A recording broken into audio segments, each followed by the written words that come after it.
নমস্কার বন্ধুরা, কেমন আছো সবাই? তো আমরা তো ভালোই আছি।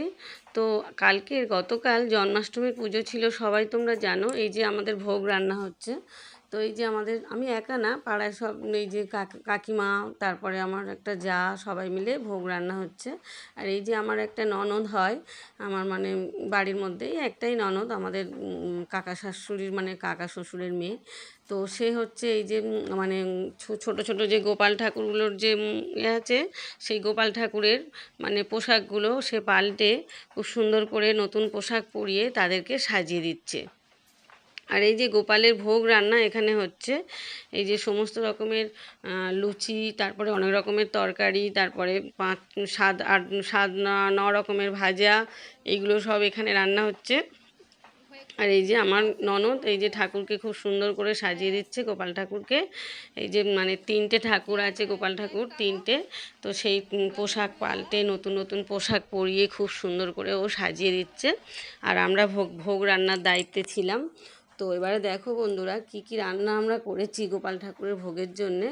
তো জন্মাষ্টমীর পুজো তো ভীষণ বড় করে হয়। তো আমাদের বাড়িতে যেহেতু গোপাল ঠাকুরের মানে একটা ছোট্ট গোপাল ঠাকুর রয়েছে, তো আমার শাশুড়ি এই দায়িত্বে থাকেন। ওনাকে ভোগ দেয়া, ওনাকে দেখভাল করা, সব আমার শাশুড়ি এগুলো করেন আর কি। তো আমরা খুব একটা মানে করি না, উনিই বেশি করেন আর কি। আর এই ভোগ রান্নাটা তো আমি এই যে চান করে পরিষ্কার কাপড় পরে তারপরে এই যে রান্নাবান্নার মধ্যে এই যে আমার একটা যা লুচিগুলো ভাজছে, আর আমি লুচিগুলো বেলে দিলাম। আর আমার কাকিমা শাশুড়ি উনি হচ্ছে তালের বড়া করছেন। তালের বড়া হচ্ছে জন্মাষ্টমীর স্পেশাল রান্না, ওটা তো দিতেই হবে, কারণ ওটা হচ্ছে গোপাল ঠাকুর খেতে খুব ভালোবাসেন। তালের বড়া, নারকেল নাড়ু, এগুলো সবই হবে। তা কী কী রান্না করেছি দেখো বন্ধুরা, এই যে লুচি করেছি, আর এই যে সমস্ত রকমের প্রায় 3 রকমের মানে তরকারি হয়েছে, যে বাঁধাকপির চচ্চড়ি হয়েছে, তারপরে এই যে মুগ ডাল, এই যে মানে নোটে শাক ভাজা, আর এখানে হচ্ছে 5 রকমের ভাজা আছে, আর এই যে টমেটোর চাটনি আছে। এবার মিষ্টির ভোগ দেওয়া হবে, ফলের ভোগ দেওয়া হবে, মানে অনেক রকম সাজিয়ে তারপরে ঠাকুরকে মানে ঠাকুরকে দেয়া হবে। এই যে সমস্ত ভোগ সাজানো হয়ে গেছে। আর এটা হচ্ছে আমাদের বাড়ির একদমই কাছে, মানে একদম আমাদের গেটের সামনে একদম মহাপ্রভুর একটা মন্দির আছে। তো ওটা তো পালা করে করে সবাই মানে পুজো করে, তো এবছর পালাটা আমাদেরই পড়েছে। তো সেই জন্য এখানেই পুজোটা হবে। এটা আমাদের বাড়ির ভিতরের মানে ঠাকুর ঘরে নয়, একদম বাড়ির সামনে। তো যে মহাপ্রভু মন্দিরটা আছে সেখানেই পুজোটা হবে। তো এটা সবাইরই পালা করে করে পড়ে, এবছর পালাটাই আমাদের পড়েছে। তো এই যে সমস্ত জোগাড় করে আমার শাশুড়ি কি সুন্দর করে সব গুছিয়ে দিয়েছে, আমিও হাতে হাতে ওনার একটু করে দিয়েছি। তো এইগুলো সমস্ত সুন্দর করে উনি সব সাজিয়ে দিয়েছে, আমি ওনার হাতে হাতে একটু বয়ে বয়ে দিয়েছি। তো এই যে ফুল, সমস্ত রকমের মানে খাবার, মিষ্টি, তারপর ফল, তারপরে এই যে লুচির ভোগ, সমস্ত কিছু সাজিয়ে গুছিয়ে উনি রেডি করে রেখেছেন।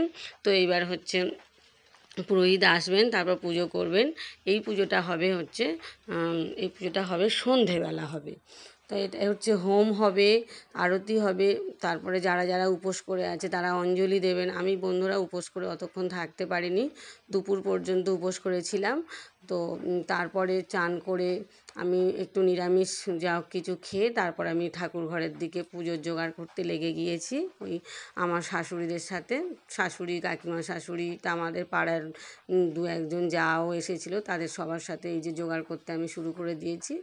তো আমি উপোস করে বন্ধুরা থাকতে পারি না, কারণ আমার হচ্ছে কিছুদিন আগে একটু মানে আমার গল ব্লাডারের স্টোনের অপারেশন হয়েছিল। তো তারপর থেকে আমি উপোস করে থাকতে পারি না, আমার খুব প্রবলেম হয়। আর এই যে আমার কাকিমাদের মানে কাকিমা শাশুড়িদের যে ঠাকুর ঘরটা আছে বাড়ির মধ্যে, তো সেই ঠাকুর ঘরে পুজোটা একটু সকাল সকাল হয়ে গিয়েছে আর কি, ওদের পুজোটা।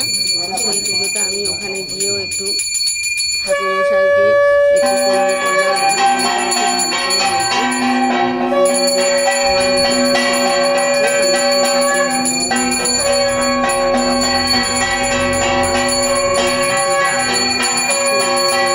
মানে একটু কাকিমা শাশুড়ি, অঞ্জলি দিয়েছে। আর এই যে ওদের ঠাকুর ঘরে এই পুজোটা হচ্ছে, ওদের পুজোটা আগে হয়ে গিয়েছে, তারপরে আমাদের ওই যে পুজোটা হবে। তো এই পুজোটাও মানে আমি একটুখানি তুললাম, এত সুন্দর করে পুজোটা হয়েছে। কাকিমাও প্রচুর রকমের এই যে ভোগ, সব ভোগগুলো এক জায়গাতেই রান্না হয়েছে, তারপরে হচ্ছে সাজিয়ে দেওয়া হয়েছে। আর এই যে আমাদের পুরোহিত এসে গেছে, আমাদের মহাপ্রভুর মন্দিরে যে পুরোহিত, ইনি বৈরাগী ঠাকুর। ইনি কিন্তু এমনি ব্রাহ্মণ নয়, মানে বাড়ি বাড়ি পুজো করেন না, মানে এই মহাপ্রভু মন্দিরে শুধু এই বৈরাগী ঠাকুরই পুজো করেন ইনি এই মহাপ্রভু মন্দিরে। তো ইনি অন্য জায়গায় দু এক জায়গায় করেন, কিন্তু এই জন্মাষ্টমীর সময় একদম খুব মানে একদম প্রথম থেকে আর একদম অনেক রাত পর্যন্ত পুজোটা হয়, প্রায় রাত 12টা পর্যন্ত পুজোটা হয়। তো ইনি এইখানে পুজোটা করেন।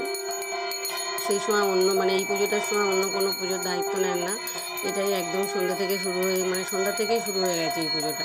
তো এই যে হোম হচ্ছে, তো হোম হয়ে উনি পুজোর সমস্ত পুজো টুজো সব হয়ে গেলে তারপরে উনি যারা অঞ্জলি দিতে চায় তারা অঞ্জলি দিয়ে দেবে।